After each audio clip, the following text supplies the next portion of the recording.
नमस्कार दोस्तों, स्वागत है आपका हमारे चैनल वर्ल्ड एडवेंचर हिंदी में। इस वक्त आप सभी बैठकर इस वीडियो को देख रहे हैं, मगर मैं क्या कहूँ, आज इस जगह पर आप सभी बैठे हो वो जमीन आज से करोड़ों साल पहले 8.5 डिग्री के तापमान से उबल रही थी। या यूँ कहूँ, आज के दिन हम जहाँ घर बनाए बैठे हैं वो जगह लाखों साल पहले बर्फ से ढकी हुई थी। ये दोनों बातें सच हैं। इस वीडियो के अंदर आप पृथ्वी के 450 करोड़ साल के सफर को देखने वाले हैं। जिस जगह आज हमारा सौरमंडल है वहाँ विभिन्न प्रकार की गैस और धूल के बादल हुआ करते थे। वैज्ञानिकों के मुताबिक इन धूल के बादलों से दूर एक तारा हुआ करता था। वक्त के साथ साथ उस तारे की ऊर्जा कम होने लगी, जिसके कारण उसके अंदर एक विशाल विस्फोट हुआ। विस्फोट की वजह से अंतरिक्ष की ये धूल एक दूसरे से दबने लगी। इस दौरान बादलों में स्थित धूल के कण दबाव और गर्मी के कारण पड़े उल्कापिंड और पत्थरों में परिवर्तित हो चुके थे, और इसी दबाव की वजह से इन बादलों में सीधे रेडियो एक्टिव पदार्थ ने ग्रेविटी का निर्माण किया। इसी ग्रेविटी के कारण बीच में हाइड्रोजन और हीलियम इकट्ठा होने लगी। बीच के इस भयंकर दबाव के कारण एक विशाल विस्फोट हुआ, और इसी विस्फोट के कारण हमारे सूरज का जन्म हुआ। अंतरिक्ष में फैले यानी ग्रहों में भारी वजन की वजह से सूरज के करीब आकर सूरज की प्रतिमा करने लगे थे। धीरे धीरे इन्हीं सौर में भारी टकराव हुआ, जिसके फलस्वरूप मरकरी, वीनस और मार्स जैसे ग्रहों का निर्माण हुआ। वैज्ञानिकों के मुताबिक उस वक्त पृथ्वी और मार्स यानी मंगल ग्रह के बीच थिया नामक ग्रह सूरज की प्रतिमा किया करता था। पृथ्वी पर ग्रेविटी होने की वजह से सूरज की प्रतिमा करने वाले अब अस्तित्व की प्रतिमा करने लगे, और धीरे धीरे करोड़ों सालों तक ये पृथ्वी पर गिरते रहे। और ऐसी घटना हमारे पड़ोसी ग्रह थिया पर भी हो रही थी, जिसके कारण थिया पृथ्वी के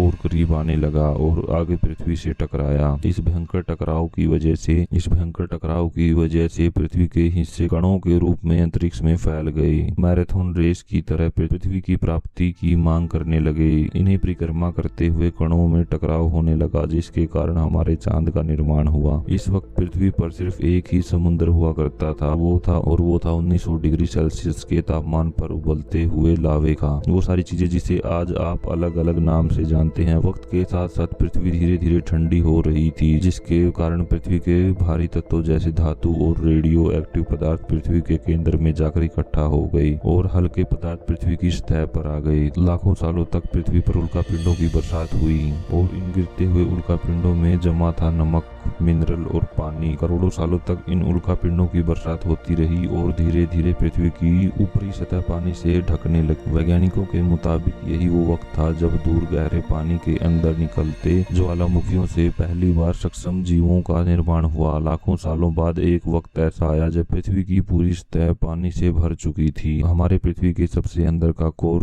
रेडियो एक्टिव पदार्थ से बने होने की वजह से हर दम गर्म रहता है, लेकिन जब ये पृथ्वी की ऊपरी जमीन ठंडी हो जाती है तब पृथ्वी के अंदर की गर्मी बाहर नहीं निकल पाती, जिसके कारण ज्वालामुखियों का निर्माण होता है। और उस वक्त कुछ ऐसा ही हुआ। ये पानी से ढके हुए पृथ्वी पर हजारों की तादाद में ज्वालामुखी निकलने लगे, और आने वाले लाखों सालों तक इन ज्वालामुखियों का निकलना जारी रहा, जिससे पानी के ऊपर इस जमीन का निर्माण हो रहा था। उस वक्त भी पृथ्वी पर वातावरण न होने की वजह से ज्वालामुखियों का निकलना जारी रहा, जिससे पानी के ऊपर इस जमीन का निर्माण हो रहा था। इस वक्त भी पृथ्वी का वातावरण न होने की वजह से अंतरिक्ष से उल्कापिंडों की बरसात हो रही थी। आज से लगभग 250 करोड़ साल पहले पृथ्वी पर ऐसा वक्त आया जब पृथ्वी का वातावरण लगभग अस्थिर होने लगा था। ज्वालामुखी निकलने धीरे धीरे कम हो गए थे, और पृथ्वी का एक दिन 12 घंटे का हुआ करता था। साल बीतते गए और धीरे धीरे ये सूक्ष्म जीव विकसित होते गए और इन समूहों में रहने लगे। आज से लगभग 200 करोड़ साल पहले पहली बार पृथ्वी पर ऐसे जीवों का निर्माण हुआ जो जीने के लिए ये पानी के अंदर मिनरल यानी खनिज पदार्थ और दूध का इस्तेमाल करते थे, और मलेरिया के रूप में ऑक्सीजन बाहर निकालते थे। इस वक्त तक पृथ्वी पर ज्यादातर ज्वालामुखी निकलने बंद हो चुके थे, और इन माइक्रोबैक्टीरिया की वजह से वातावरण में ऑक्सीजन की मात्रा बढ़ रही थी। तो वातावरण में ऑक्सीजन के बढ़ने की वजह से पृथ्वी का वायुमंडल बनना शुरू हुआ, और आने वाले हजारों सालों तक वातावरण में ऑक्सीजन की मात्रा बढ़ती रही, जिसकी वजह से पृथ्वी से ज्यादातर हिस्सों में ये सूक्ष्म जीव फैल गए। हजारों सालों बाद एक वक्त ऐसा आया जब पृथ्वी में ज्यादा ऑक्सीजन बढ़ने के कारण ये सूक्ष्म जीव मरने शुरू हो गए। उस वक्त तक पृथ्वी का वातावरण ठंडा होने के साथ साथ ऑक्सीजन से भी भर चुका था,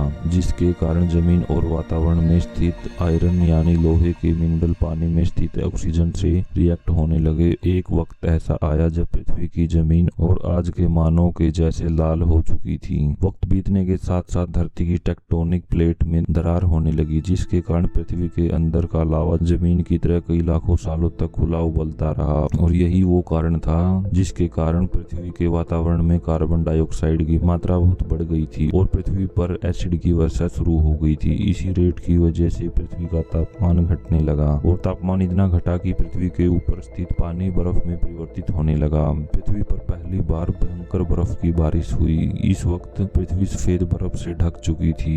आमतौर पर जब धरती पर सूरज की किरणें गिरती हैं तब वह जमीन उस किरणों को सोख लेती है, मगर क्योंकि पूरी पृथ्वी बर्फ से ढक चुकी थी, क्योंकि वर्षा सफेद और चमकीली होती है जिसके कारण सूरज की किरणें धरती पर गिरने के बाद वापस चली जाती थी। इसी कारण से पृथ्वी कई लाखों सालों तक बर्फ से ढकी रही, मगर फिर से पृथ्वी के अंदर से गर्मी ज्वालामुखी के रूप में निकलना शुरू हो गई और इन ज्वालामुखियों से निकलने वाली गर्मी ने बर्फ को पिघलाना शुरू कर दिया। इसी बीच की गहराई में बचे कुछ सक्षम जीव धीरे धीरे बदल रहे थे और वो ऑक्सीजन से अपने शरीर को बड़ा और जटिल बनाने के लिए इस्तेमाल करने लगे। इस बीच पानी में अलग से भी छोटे समुद्री पौधे निकलने शुरू हुए। वहाँ जैसे जैसे ज्वालामुखी निकल रहे थे वैसे वैसे वातावरण कार्बन डाइऑक्साइड की वजह से गर्म हो रहा था। वक्त के साथ साथ बर्फ पिघलने लगी, मगर धरती पर फिर से एसिड की वर्षा शुरू हो गई, जिसके कारण फिर पृथ्वी ठंडी होने लगी और पृथ्वी की ज्यादातर सतह बर्फ से ढक गई। ऐसा बार बार कई हजारों सालों तक होता रहा। इसी कारण से अब हर समुद्री जीव धीरे धीरे वातावरण के हिसाब से विकसित हो रहे थे। इस बीच कई सारे जीव और समुद्र जंगल भी लुप्त हो गए, मगर जो बच गए थे वो धीरे धीरे पृथ्वी के बदलते तापमान के हिसाब से ढलते गए और अब हजारों सालों बाद समुद्री पेड़ बर्फ की वजह से पूरी तरह से मरते या सूखते नहीं थे। अब सक्षम जीव समुद्री जीव बन चुके थे। जब फिर से ज्वालामुखियों ने पृथ्वी की बर्फ को पिघलाना शुरू किया तब ये समुद्री पेड़ जल्दी विकसित होकर फैल गए। धीरे धीरे वातावरण में ऑक्सीजन की मात्रा बढ़ने लगी और पृथ्वी पर होने वाली एसिड की वर्षा कम होने लगी, तो वातावरण में ऑक्सीजन आने की वजह से पृथ्वी की ओजोन लेयर मोटी होने लगी और आज से लगभग 40 करोड़ साल पहले पृथ्वी की ऊपरी सतह पर पहली बार मोसोर्स नामक प्लांट उगना शुरू हुआ। वक्त के साथ साथ जमीन पर अलग अलग प्रकार के पौधे और पेड़ उगना शुरू हुए। एक वक्त ऐसा आया जब जमीन के पेड़ों की लंबाई लगभग 80 से 100 फीट जितनी या आज की 5 से 6 मंजिल बिल्डिंग जितनी ऊंची हो चुकी थी। ये वो वक्त था जब समुद्री जानवर समुद्र से बाहर निकल रहे थे और जमीनी जानवरों में परिवर्तित हो रहे थे।